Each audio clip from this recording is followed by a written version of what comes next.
have miles and miles ahead of me, tales to listen to, time to spend. Up ahead, the road is bending. Wonder what's around the bend. Wanna see what's on the other side of the mountaintop, rainbow's end. I can see the road is bending. Wonder what's around the bend. Around every bend of the American road, we keep coming across remarkable Americans. Well known, maybe not by the country as a whole, but very well known by all their neighbors. They are admired by those who know them for being so good at what they do. Here are some of the best.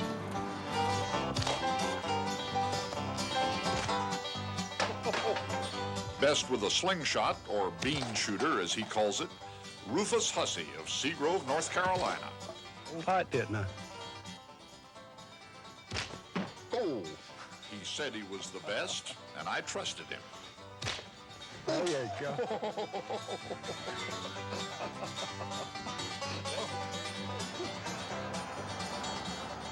Best at inducing nausea in a cameraman, Edna Gardner White of Roanoke, Texas.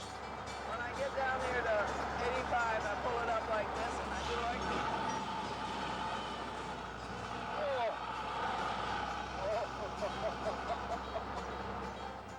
The man moaning in the background is our cameraman.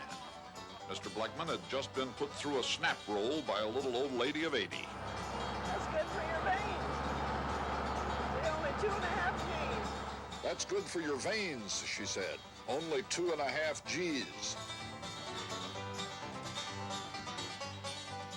Best at opening a beer can with a lumberjack's axe, Phil Music, Herb Punkin, and Dyke Fink of North Fork, California. I think that's a great waste of beer, but if you fellas have to do it, go ahead. They went through a couple of cases of beer one 4th of July afternoon. Nobody could accuse you of wasting any string lately. No, not the last 25 years. Best string saver, Francis Johnson of Darwin, Minnesota. You don't have to be crazy, but it helps. Mr. Johnson said he had the world's largest ball of string, and we believed him.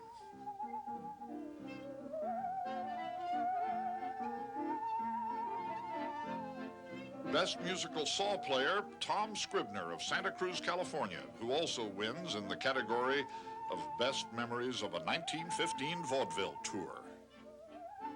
I was just 16 years old, and they were touring us around like Cleveland, Toledo, and Buffalo, and Chicago, and Milwaukee. And like I say, all the can-can gals and the chorus girls just swarm all over me. That saw it turn them on. Girls went for saw players, did they? Nah, did they ever? Yeah, they still do, as far as I can.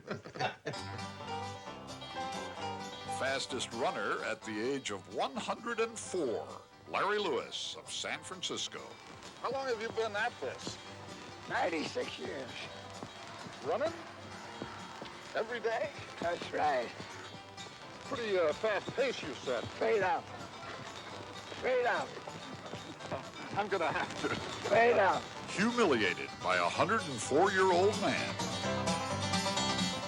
Best holder of hen's eggs, E.W. Kunze of DeGraff, Ohio. P27. Just one little quiver and they're gone. Mr. Kunze, the butcher at Moore's Market, can hold more eggs in his hand than anybody else. I suppose you must be the egg-holding champion of the world, Mr. Kunze. I don't know. I ain't heard of anybody beating it yet. I hope somebody does, and then they'll leave me alone.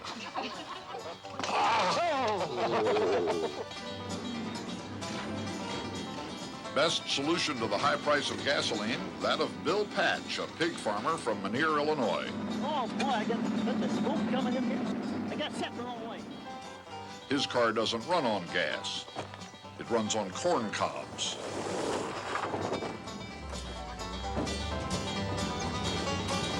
Bill Patch is one of those American tinkerers. By tinkering with valves and pipes in an old tea kettle, he converted his Nash Rambler to corncob power. Well, if we can just get that right combination there. There we go. Ah, that's the best run we've had. The best damn run right now we've ever had on that damn corncob test today. He gets 3 miles to the bushel.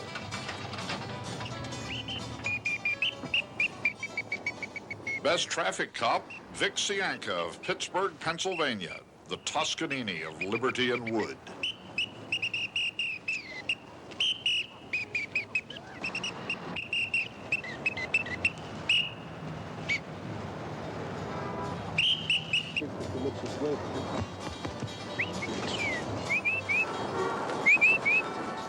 Best bicycle messenger, David Leopold of New York City.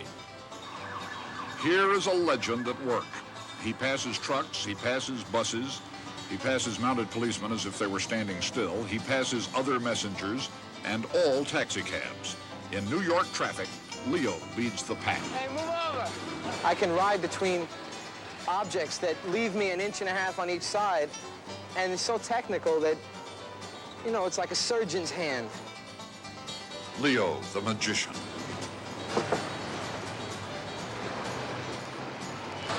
I'm the king of the street.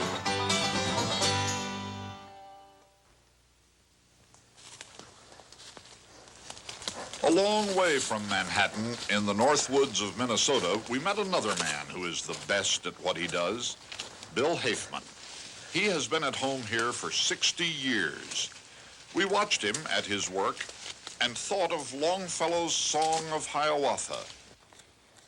Thus the birch canoe was builded, in the valley by the river, in the bosom of the forest. All the forest's life was in it. Oh, the beautiful one.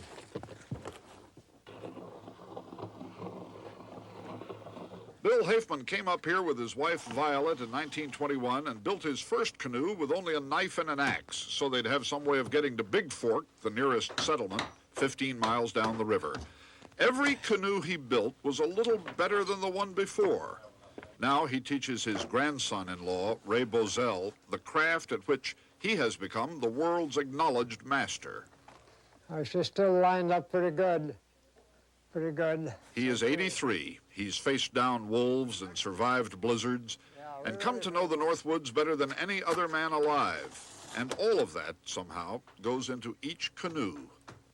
Why did you pick such a lonely place to live in the first place? I wanted to live in a wild country like the Indians did. I thought, no, that would be a free life. It'd be free. You could work as you wanted to and nothing holding you back. And I didn't want to live in a city where you go to work by a whistle, come home by a whistle. I didn't like all that stuff. So I thought, I'll go out the wood, live in the woods. And we done it. It must have been pretty hard in the beginning up here, all alone. No, not too bad. We knew how to live. That is, to pick berries. There was everything growed here. This was really a Garden of Eden. Everything growed here. There was the wild rice for your grain, and there was the meat, venison, fish, berries, fruit. Well, we had everything to live on. I shoot deer. A butcher would have starved to death in Big Fork. Everybody shot his own meat. Yeah. So we got along that way. By giving up the ease and comfort he and Violet might have had by living in town, Bill Haifman gained the long, satisfying peace of the woods and the knowledge of how to do one thing supremely well. He does it without nails or any hardware, the way Hiawatha did, with a result so beautiful it almost brings tears to your eyes. Thus the birch canoe was builded, in the valley by the river, in the bosom of the forest. All the forest's life was in it, all its mystery and its magic, all the lightness of the birch tree, all the toughness of the cedar, all the larch's supple sinews. Oh, she's a good one. seams are tight. That's a good job. And it floated on the river like a yellow leaf in autumn, like a yellow water lily.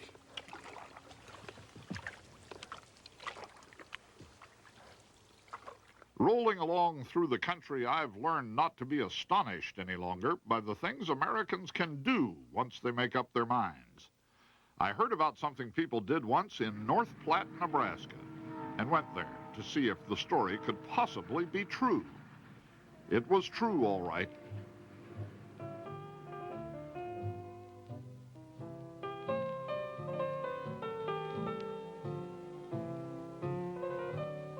It is something worth remembering. Every day from 1942 through 1945, as many as 10,000 servicemen and women came through North Platte on the troop trains on their way to war. How many were there in all? 6 million? 8 million? The people of North Platte and of the small towns around here, Elm Creek and Buffalo Grove and Lodgepole and Dry Valley, met every train, fed every soldier and sailor, and never sent a bill to anybody. That sounds impossible, but it happened. Jesse Hutchins and Edna Nide remember. They worked at the canteen side by side every day, and more intensely than anybody else, Rose Longcar remembers. She was one of the original miracle workers. We were sort of caught in the middle of the country. There was a war going on one side of us and on the other side of us, and our boys were leaving, and here we sat, frustrated. We wanted to do something too. So one day they were shipping our boys across. The boys from, what was it, 134th and National Guards. And word got out that they were going to come through Nebraska. Well, Lordy, everybody that had anybody that knew anybody that was in the service was down at that station with cookies and candy and presents and what have you. Waited all darn day, and the train come in way late. And when the train came in, it wasn't our boys. It was the Kansas boys. So after everybody was kind of over their sad, sunken feeling, they says, oh, to heck with it. We gave that stuff, so they gave the stuff to the Kansas boys with hugs and tears and what have you, total strangers. And that's how the thing started. With all these thousands of soldiers and sailors coming through every day, what happened when you ran out of food? We never. We never. I don't know. That's just like you have to go back to the Bible where he fed the multitude with 5 loaves of bread. So help me, Hannah, I don't know. We have never said, now, sorry, we're all out. I remember one time when Stapleton community and up north there, and it was during pheasant season. So they all organized a great big pheasant hunt. And let me tell you, they brought pheasants in dish pans, in bushel baskets, fried up. And this chairman, whoever was in charge, saved all the tail feathers and had them in jars on the tables. And I tell you, it was just like Yankee Doodle Dandy. Every soldier had a feather in his hat when he left. It was just something else. It was the people from these little towns like Hershey, Maxwell. I don't think there's 600 people in Maxwell, but you think there's 9,000 when they came with their baskets of food and stuff. And as far as Colorado, as far as the Kansas line, those people, you can't describe them, and people won't believe it, but there's that kind of people in the country. But that's Nebraska. They'd have pies of every description, of every flavor, cream, sour cream, raisin pie, apple pie, any kind of pie you believe in. Every boy that went out of there had a slab of pie. Can you imagine a dignified officer running out there to catch his train with that big slab of pie on his hand, the grin on his face?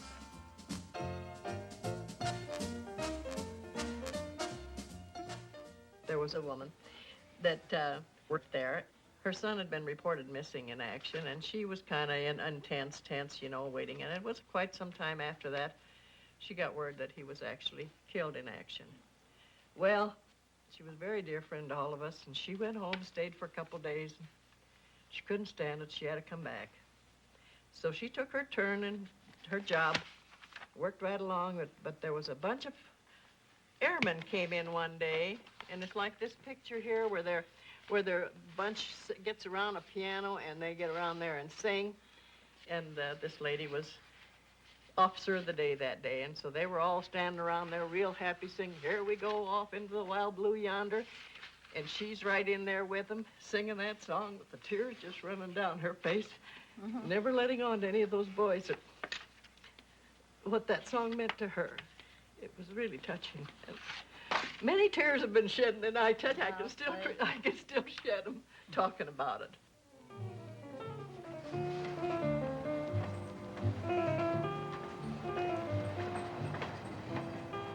It's all gone.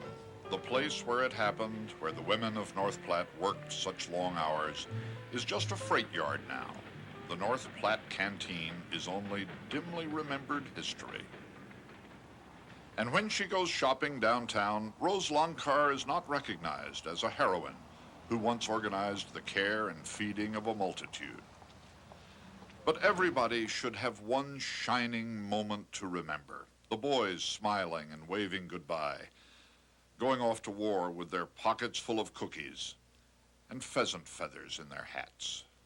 I'd like to hear from all of them, every one of them that's listening, just to see how many of them really still remembers. And I know we get letters, many, many, many, many letters, all the time. They're talking about 6 or 8 million men and women. I hope so. I hope so. I hope so. And if they ever have occasion to come pass through this country to stop in, and where we're going to have a miniature canteen set up in the museum there, and come by, I'll probably be out there and serve them a cup of coffee and a cookie again someday.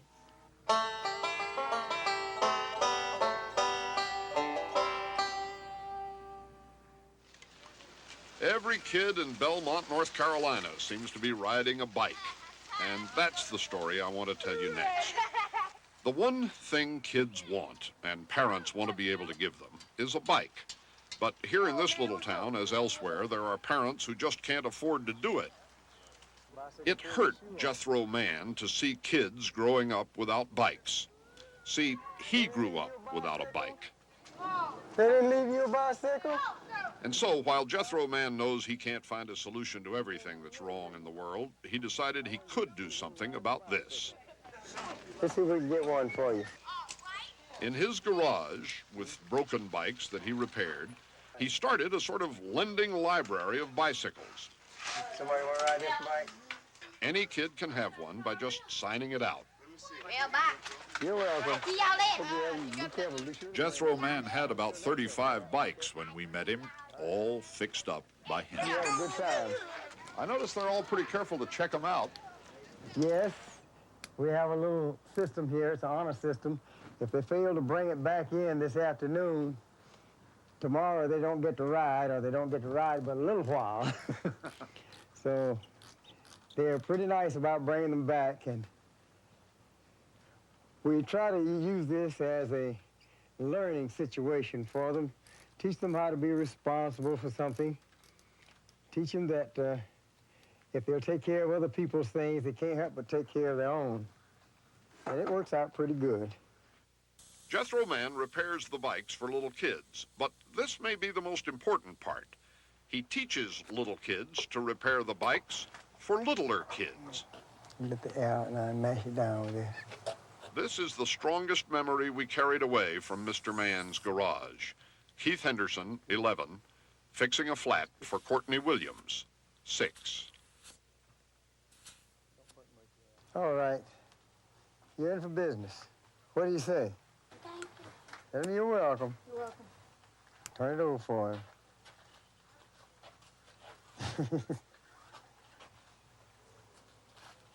All right, sir. You have a good day. Bicycle mechanics is not the only thing that is being taught here, as you can see. I think a lot of times the politeness is a reflection. This is my way of thinking about it. Sometimes children will treat you kind of the way you treat them. I found that to be true all along the way. And the things that we say to the children, we have to live up to it. So I find myself having to go pretty far out on the limb sometimes to provide when they come and ask, because I already told them that if they ask in the right way, they'll get things. So it's a two-way thing. Along toward supper time every evening, the bicycles return. and the children who signed them out carefully now sign them carefully back in. Jethro Mann has a full-time job, by the way, working for the state. He gives all his spare time to this. You can't get to know him without wondering whether you would have the patience to do what he is doing, or the money. I asked him if this didn't cost him most of his money. Yes, a good bit of it, but I don't have many vices, so this is about my only vice. So I enjoy spending this that I would be spending on other things in a way that would be helpful to somebody. When it gets dark each night and the kids go home, Jethro Mann goes in for his own supper. But he'll be out here later, probably, working on the bicycles, as he does very often until 1 or 2 o'clock in the morning. I look at it this way. I have had a pretty good life myself, and I'm not apt to have very much more. But whatever I do have, I hope it will contribute to somebody else's welfare.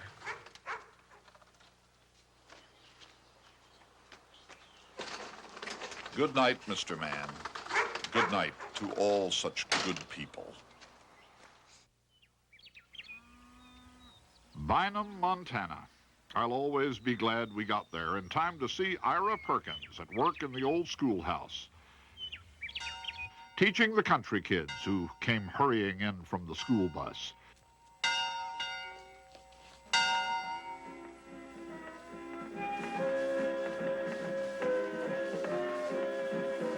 He was about to retire when we met him, but still, he was nimble on his feet.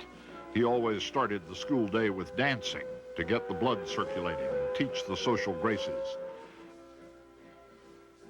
Ira Perkins said he wanted to teach the country kids things they'd need to know when they went to town. So the day started with dancing.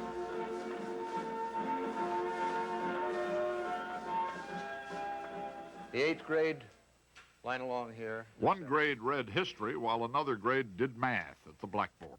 What's the matter, L1? I thought you told me a second ago if you found the area, you multiplied the length times the width. I forgot the 0. Oh, you forgot the 0. 50 square meters. I hitchhiked up here from Great Falls when there were about 100 people for every job. And luckily, I got this job. I got the first year $60 a month for 7 months. I got a total of $420. 17? That was 1933. These were the grandchildren of kids Ira Perkins taught then. He spent 53 years in this schoolhouse exercising young minds and bodies. To teach here, he had to know a little bit about everything. Oh, that's pretty good. Now. A direct object is a word coming in a sentence. It means the same. No. What is a subject? Tell me that. A subject is a word used in a sentence to tell what the sentence is about. That's better.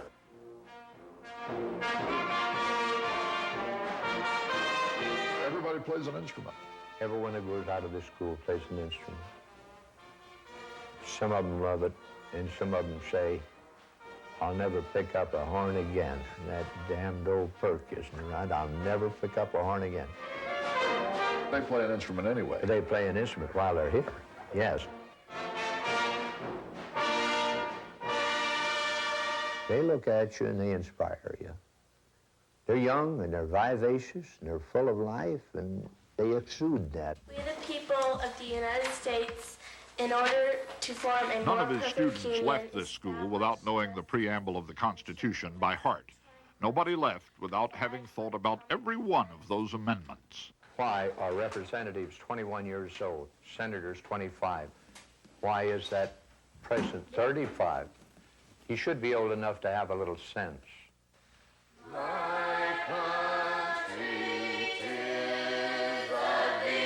For 53 years, Ira Perkins taught the country kids history, geography, English, math, dancing, backflips, love of country, and 4-part harmony.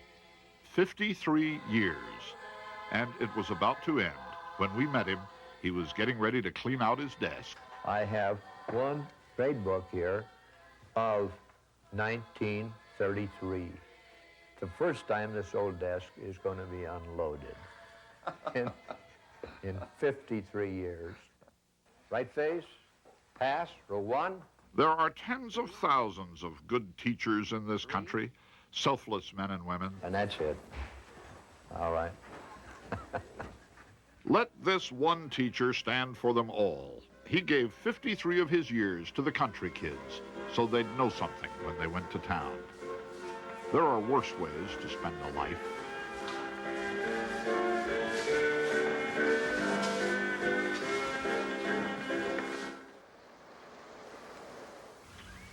Down there is the mill town of Buffalo, South Carolina, population 1,641. Up here on the hill lives a woman who feels a kind of responsibility for the other 1,640. Agatha Burgess is a widow lady, as they say, who spends her day in the kitchen all day. She's up every morning cooking at 5 o'clock. I hit the floor and I come in here and I start working. I've got everything ready to go. Her corn muffins have been well known to the town for more than 15 years.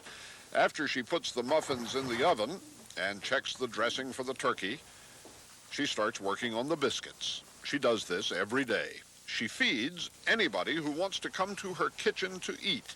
She doesn't make any money at it, and she doesn't care. When you were a young woman, did you have any idea that someday you'd be doing a thing like this? Well, you know, I always dreamed, I wanted to be be a person that lived by the side of the road and be a friend to man. I have always wanted that. I'm fine. Got what I want. I always get everything I want, but I know what to want. She's done all this cooking every day, 5 days a week, for 15 years, all by herself. This one day, what with us getting in the way and all, she fell behind. I believe you better stir my rice over there. I don't have time. See, I've got time for you now. Does it need water? I don't think so, Miss Burgess. Okay. Isn't this too much for one person to do, really? That's why I'm asking you to do it. It is not often in this world that you meet a person who could be called saintly. The word, however, fairly describes Agatha Burgess. She has assigned herself the daily duty of having Meals on Wheels prepared by 11 a.m. for 15 local shut-ins, people she doesn't even know. They pay, if they can afford it, $2 a meal. You'll have to decide for yourself whether they get their money's worth. Oh, it looks delicious. Now, corn muffin and the biscuit. For $2, huh?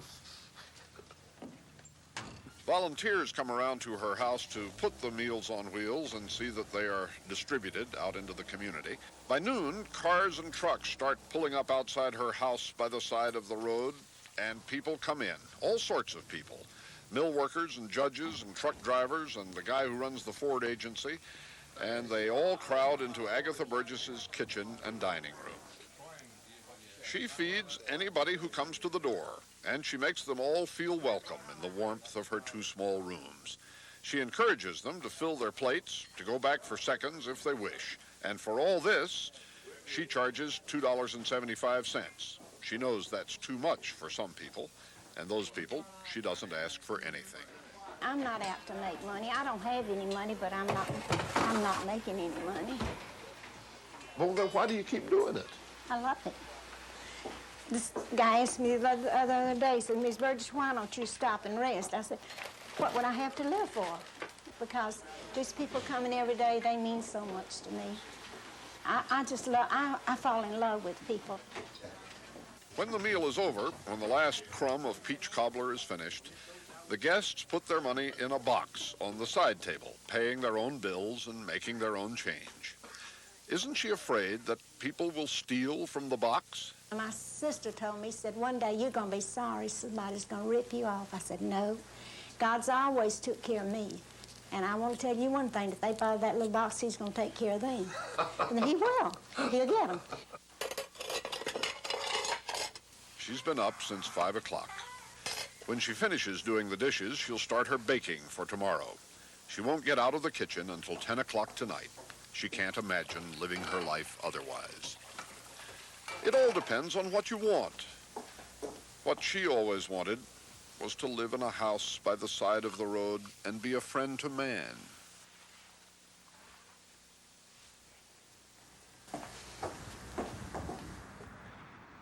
Now, don't get the wrong idea. We're not totally a gentle folk. Far from it. There's a lot more roar and gusto than I expected when I started out to see the country. A lot of big dreamers doing unlikely things, even slightly outrageous things. Let me tell you about Bill Bowditch. This man had a pretty little 160-acre farm near Dubuque.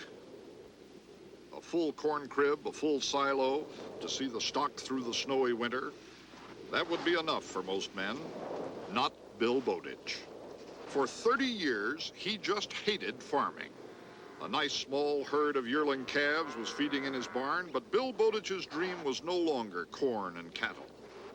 At the age of 68, he and his wife Mamie were preparing to leave this farm aboard a 58-foot steel yacht which Bill Bowditch built in his barnyard. Here is how much Bill Bowditch wanted to leave. He worked on this boat day and night for 6 years. He laid the keel by himself, bent the heavy steel plates of the hull by himself, welded them by himself, built the wheelhouse and deck by himself, installed the giant diesel engine alone. His single thought was to leave this farm and see the world.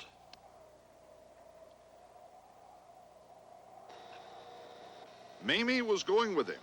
They've been together from the days when he dipped her pigtails in the inkwell. And now, if Bill was going to go around the world, why, of course she was going with him. She has never been on a boat except this one. On this one, we found her filling the freezer with frozen pies and ice cream and good Iowa ham, so the two of them don't get hungry at sea. The boat is named Cindy Marie. That's Cindy Marie there on the wheel with her brother. Some days when the sun came out, Cindy Marie's grandfather stood at the helm, running through the gears, taking her out of Monte Carlo, bound for Nice. The lights above his head he made out of jelly jars. The running lights are big ashtrays, a red one and a green one. He made the boat entirely on the farm, and what is even harder, shrugged off all the doubts of his farming neighbors. You're confident that the Cindy Marie is going to make it to the Mediterranean someday? Absolutely. I expect to be there with it when it gets there. Certainly not only there, but it even go there, back, and then down around the Horn of Africa and up to India, Madagascar coast, and up in the Indian Ocean, and around the Horn of India, and down through Australia and New Zealand. Are you sure you're ready for this?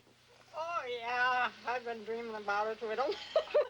You're not too old to start a trip like this. I don't think I am. I just started living. When you pull this boat into Monte Carlo, I wonder if you'd send me a postcard. I'll send you one, not only from Monte Carlo, but from Singapore, too. Some days, Bill Bowditch went out to the barnyard just to watch the icicles melting off his anchor. He dreamed of this spring for 30 years. It's a big world. For some men, 160 acres of it just aren't enough.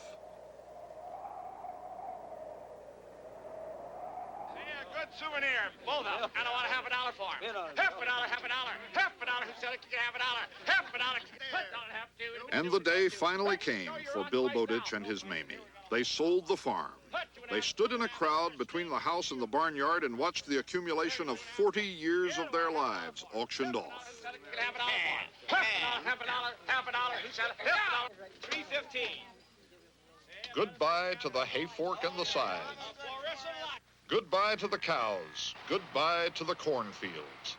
The maiden voyage of the Cindy Marie took her past rural scenes familiar to Bill and Mamie Bowditch since they were school kids together 60 years ago. As she neared the city limits of Dubuque, the kids from Resurrection Grade School turned out to cheer her on her way.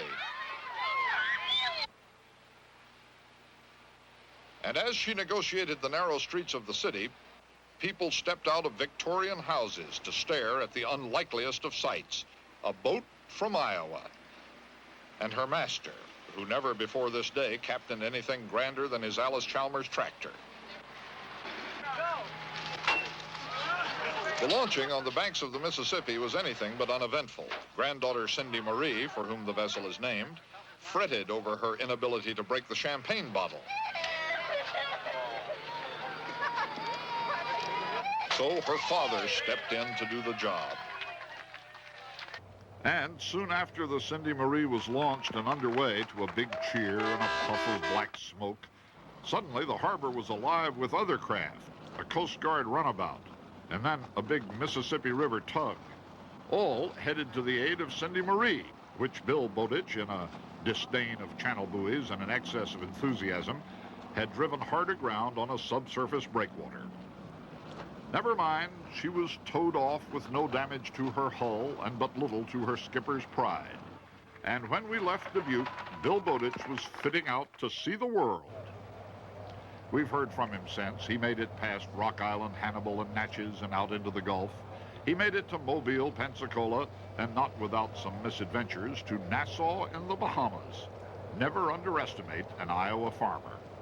We won't be surprised if we get a postcard from Singapore someday. We've met rich people while traveling around the country, and poor people, and lots of people in between. We've noticed that while there are classes in America, there isn't much of a class system. The rich are always willing to move over and make room for one more. For example,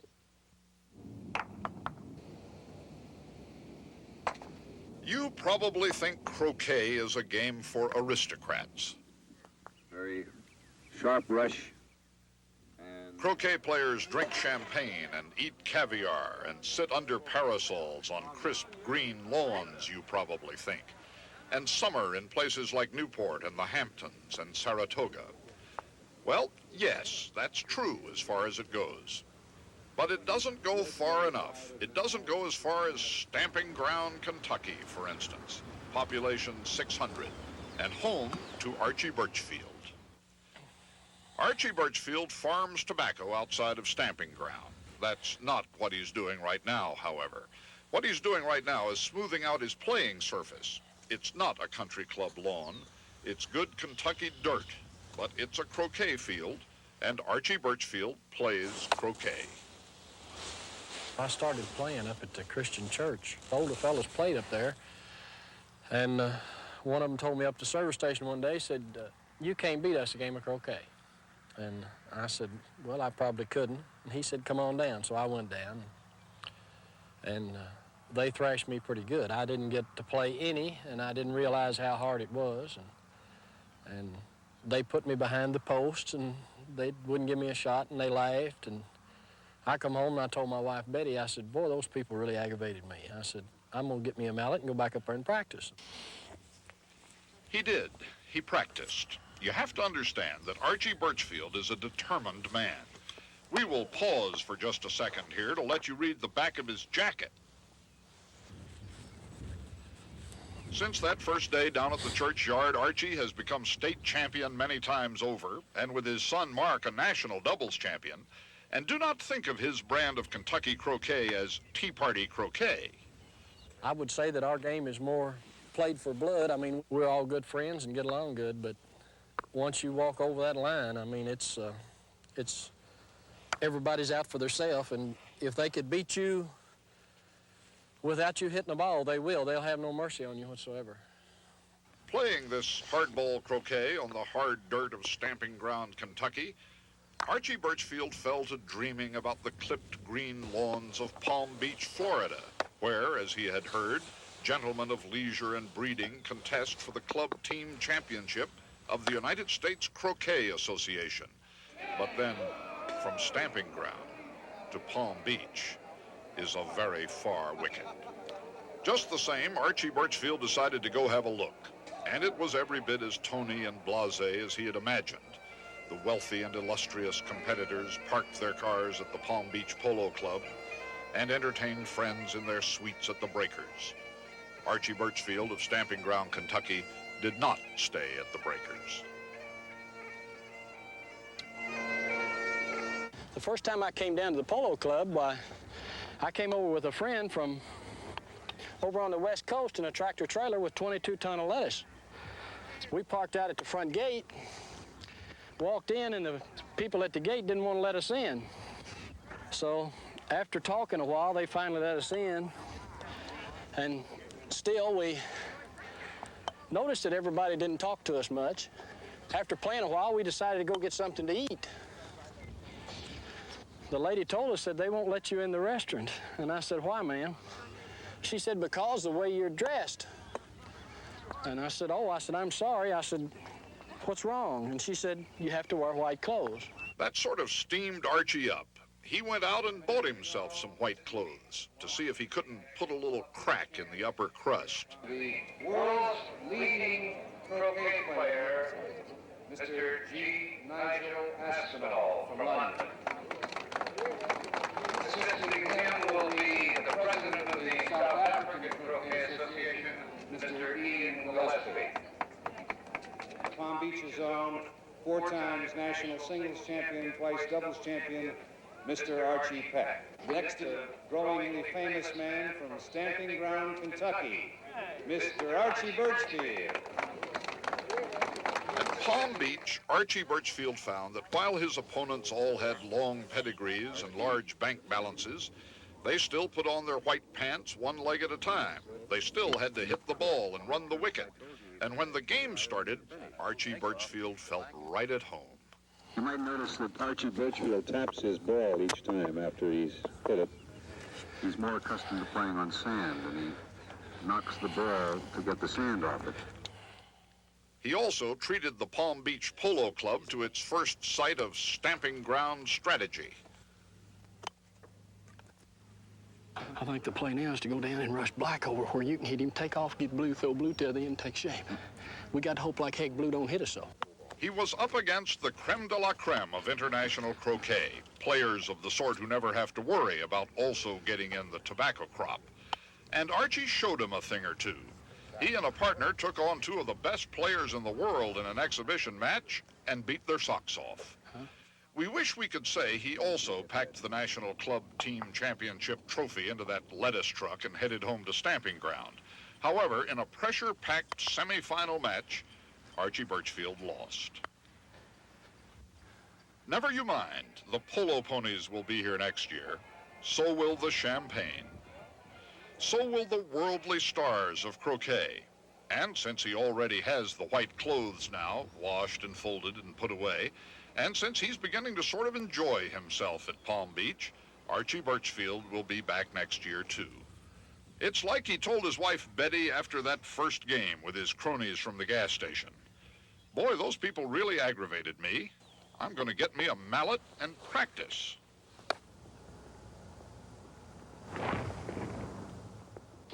There, hey, Tron. Little one. Here's a tiny fish, maybe not big enough to keep legally. And I'm not going to keep him. People are always asking us, who's the greatest man you've met on the road? Well, here he is. I'm sorry.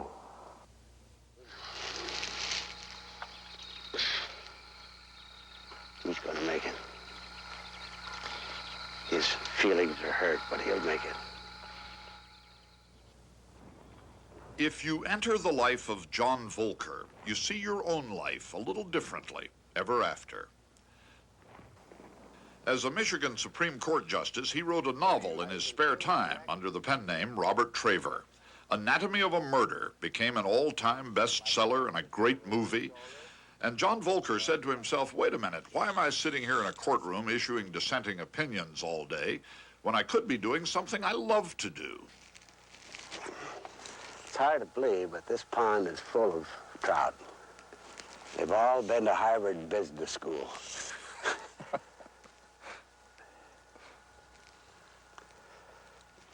From that day to this, every day of the trout season, on a remote beaver pond with tiny flies tied to gossamer tippets, John Volker has fished for trout. I asked him why. He said, I wrote it down once. I'll find it and say it for you. I fish because I love to, because I love the environs where trout are found, which are invariably beautiful. and hate the environs where crowds of people are found, which are invariably ugly.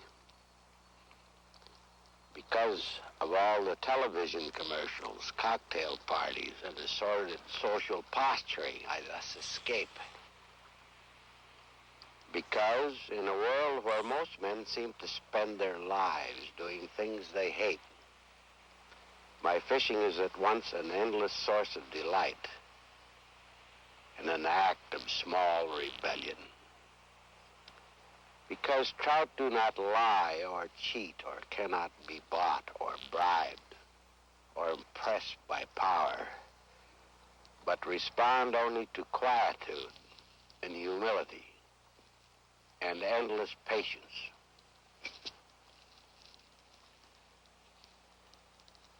Because I suspect that men are going along this way for the last time. And I, for one, don't want to waste the trip. Because, mercifully, there are no telephones on trout waters. Because only in the woods can I find solitude without loneliness. Because bourbon out of an old tin cup always tastes better out there.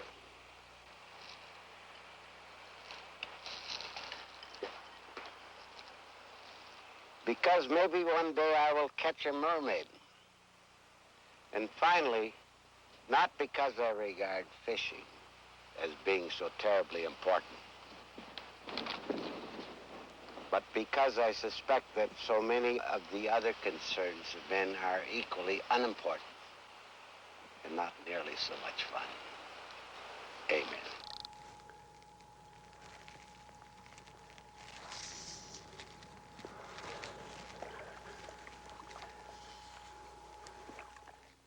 This is a long road. It took 9 children out of the cotton fields, out of poverty, out of Mississippi. But roads go both ways, and this Thanksgiving weekend, they all returned. This is about Thanksgiving and coming home. One after another, and from every corner of America, the cars turned into the yard. With much cheering and much hugging, the 9 children of Alex and Mary Chandler were coming home for their parents' 50th wedding anniversary. There's my daddy. Gloria Chandler Coleman, Master of Arts, University of Missouri, a teacher in Kansas City, was home. All 9 children have memories of a sharecropper's cabin and nothing to wear and nothing to eat. All 9 are college graduates. Cooking the meal in the kitchen of the new house the children built for their parents 4 years ago is Bessie Chandler Beasley, B.A. Tuskegee, M.A. Central Michigan, dietitian at a veterans hospital, married to a Ph.D. And helping out, Princess Chandler Norman, M.A. Indiana University, a school teacher in Gary, Indiana. You'll meet them all. But first, I thought you ought to meet their parents. Alex Chandler remembers the time when he had a horse and a cow and tried to buy a mule and couldn't make the payments and lost the mule, the horse, and the cow. And about that time, Cleveland, the first son, decided he wanted to go to college. We didn't have any money, and we went to town. He wanted to catch the bus to go on up there, so we went to town and borrowed $2.50 from her niece and bought him a bus ticket to go up there. And when he got up there, that's all he had. From that beginning, he became Dr. Cleveland Chandler, chairman of the economics department at Howard University. How did they do it, starting on one of the poorest farms in the poorest part of the poorest state in America? We worked. You picked cotton? Yes, picked cotton. And pulled corn, stripped millet, dug potatoes. They all left. Luther left for the University of Omaha and went on to become the public service employment manager for Kansas City. He helped his younger brother James come to Omaha University too and go on to graduate work at Yale. And in his turn, James helped Herman in the blue suit there, who graduated from Morgan State and is a technical manager in Dallas. And they helped themselves. Fortson, a Baptist minister in Pueblo, Colorado, wanted to go to Morehouse College. I chose Morehouse, and it was difficult for me, not getting in, but I had to pick cotton all summer long to get the first month's rent and tuition. So, helping themselves and helping one another, they all went away. And now, 50 years after life began for the Chandler family in a one-room shack in a cotton field, now, just as they were sitting down in the new house to the ham and turkey and sweet potatoes and cornbread and collard greens and 2 kinds of pie and 3 kinds of cake, now Donald arrived, the youngest, who had driven with his family all the way down from Minneapolis. And now the Chandlers were all together again. Our Father in heaven, we come at this moment giving thee thanks that thou have been so good and so kind. Jesus. We want to thank you, oh God, for your love and for your Son. Thank you that you have provided for us through all these years. Jesus. Remembering all those years of sharecropping and going hungry and working for a white man for 50 cents a day and worrying about his children's future. Remembering all that, Alex Chandler almost didn't get through this blessing. In Jesus' name. Amen. And neither did the others. The Chandler family started with as near nothing as any family in America ever did. And so their Thanksgiving weekend might have been more thankful than most.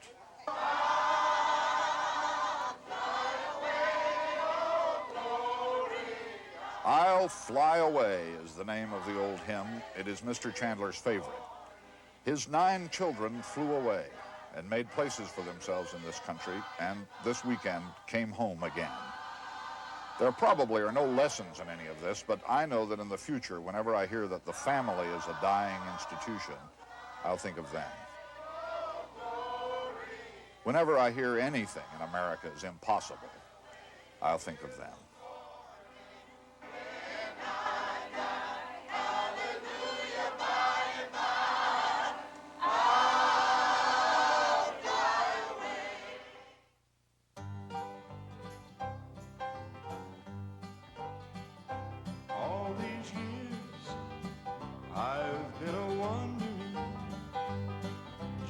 When I think I'm near the end, I always see the road is bending, and I wonder what's